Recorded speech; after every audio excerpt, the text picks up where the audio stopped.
Ivan, sino-sino ang kasama sa mga magpoprotesta laban dyan sa sinasabing maling pamamalakad ng BestLink College sa kanilang mga off-campus activities? Ela, inaasahan ang ilang grupo kasama ang mga magulang at estudyante mamaya dito sa harapan ng BestLink College of the Philippines o BCP para magtipon-tipon upang humingi ng agarang aksyon mula sa institusyon.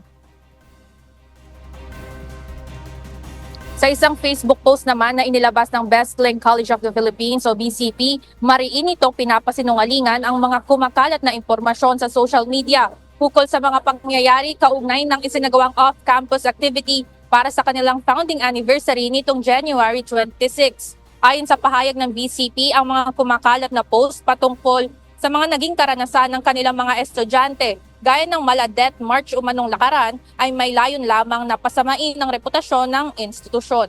Samantala, kinundi na naman ng ilang mga grupo ang umano'y palpak na pamamalakad ng BCP sa naturang off-campus celebration.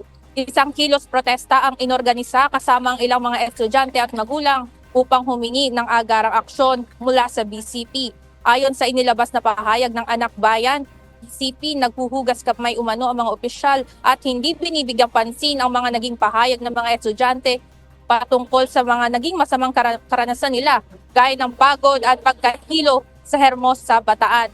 Pansamantala namang inilagay ng BestLink Colleges ang learning modality sa online classes simula ngayong araw hanggang February 3.